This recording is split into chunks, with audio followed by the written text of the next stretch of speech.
Bienvenidos a Metabolismo TV, tu fuente de información correcta sobre el metabolismo y la salud.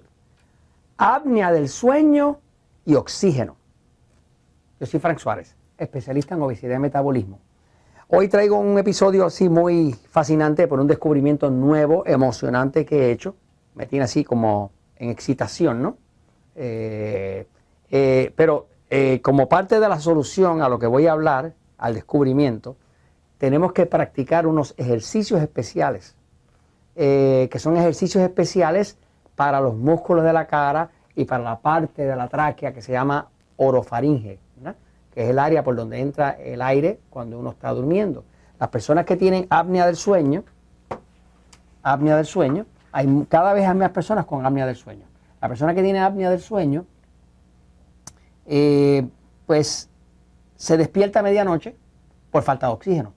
En efecto, se ha podido demostrar con equipos de monitorear que le ponen a la persona pegado al cuerpo mientras está durmiendo, que la persona por momentos largos, hasta de 10 segundos, deja de respirar, ¿no?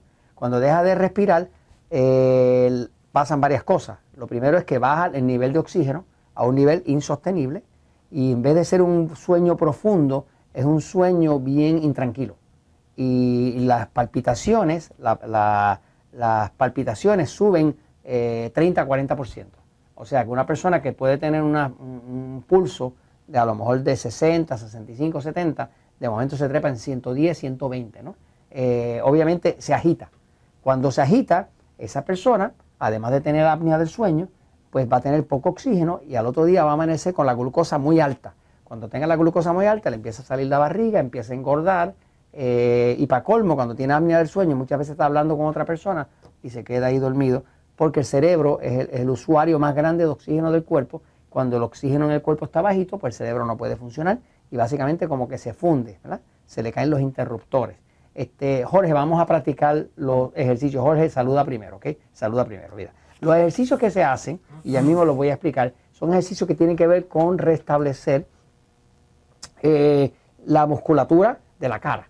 Pero Jorge, sígueme lo que te voy a decir, ¿ok? Vale. Tienes que sacar la lengua lo más afuera que puedas y mantenerla afuera. 1, 2 y 3, dale. Wow, Jorge. Wow, Jorge, qué lengua tan grande tú tienes. Qué bárbaro, qué lenguaza. Wow. Ok, hay otro donde tienes que sonreír lo más exageradamente que tú puedas para extender aquí.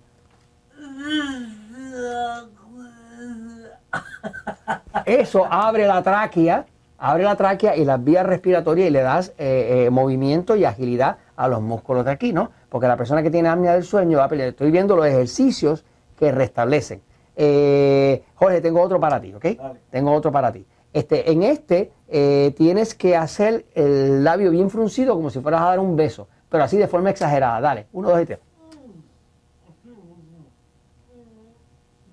Una cosa así, ¿ok? Muy bien. Eso se hace como por 30 minutos. Hay una serie de ejercicios que se llaman ejercicios orofaringeales. Y esos ejercicios se ha visto en estudios clínicos, en una cosa seria, que reducen la apnea del sueño hasta en un 38%.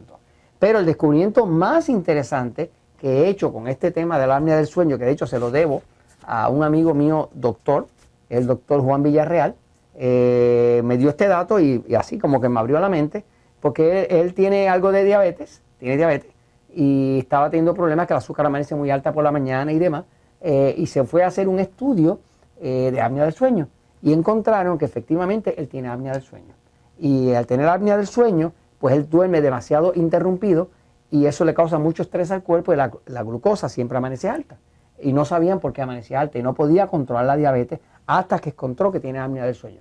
Pero la buena noticia es que encontró estos ejercicios que se hacen, que incluyen unos ejercicios de respiración profunda. Una de las cosas que se ha descubierto con las personas que tienen apnea del sueño es que tienen poco oxígeno.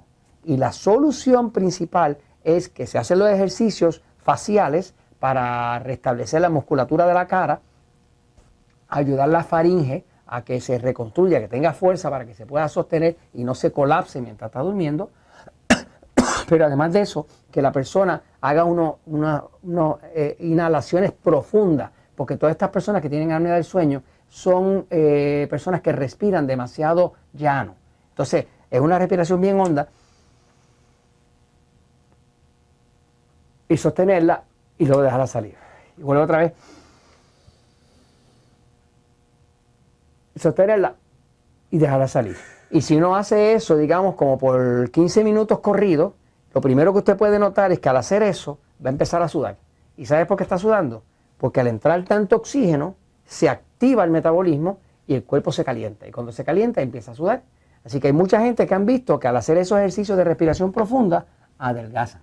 Y han perdido hasta 2 y hasta 4 tallas. Nada más que asegurándose de respirar profundo varias veces al día. O sea, porque uno se acostumbra como no a respirar profundo, respira muy llano, entra muy poco oxígeno y eso es gran parte de lo que causa la apnea del sueño. Voy a la pizarra un momentito para explicar un punto final sobre esto. Fíjense. El apnea del sueño, ¿verdad? Tiene mucho que ver con la obesidad. De hecho, hay personas que son delgadas y tienen apnea del sueño. Tiene mucho que ver con la obesidad porque la apnea del sueño tiene que ver con bajo oxígeno.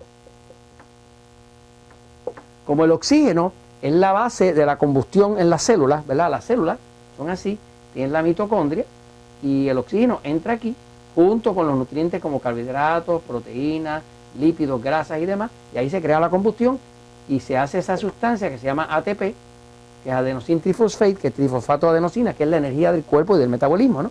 Pero ¿qué pasa? Cuando falla la cantidad de oxígeno, por ejemplo, la cantidad normal de oxígeno de una persona saludable, pues, si usted lo mete en un oxímetro, hay una máquina que se llama un oxímetro, yo llegué a tener uno en Natural Slim, donde la persona mete el dedo y mide la cantidad de oxígeno que tiene su cuerpo, ¿no? Pues una persona normal anda de ahí de 94 a 96% de saturación de oxígeno en la sangre, ¿no? Cuando ya baja a 90, ya está llegando al límite de lo que es normal, ¿no? Pero, ¿qué pasa? Una persona con apnea del sueño se han hecho pruebas de noche y encuentran que de noche puede bajar tanto como a 60% de oxígeno. Por aquí empiezan las palpitaciones, sube el ritmo cardíaco, aumenta la presión, el cuerpo como que se agita y ahí sube la glucosa y demás, ¿no? O sea, esto es lo que estaba contando mi amigo Juan, que cuando le hicieron el estudio estaba tan bajo como 60%. Él empezó a hacer los ejercicios faciales, ¿verdad? Y luego hacer los ejercicios de respiración profunda, varias veces, sobre todo por las mañanas, pero todas las veces durante el día que pueda hacerlo. ¿Y qué pasa? Ha empezado a adelgazar, la diabetes se le ha empezado a controlar, ya no amanece con la glucosa alta, tiene mucha más energía y como juega deportes, ahora no se cansa. Antes el hijo le ganaba a él, ahora le gana al hijo. Así que básicamente el apnea del sueño tiene que ver con aumentar el oxígeno. ¿Cómo lo hace? Empieza a respirar, pero empieza a respirar profundo. Así que mire, ¿por qué? Porque a la verdad siempre triunfa.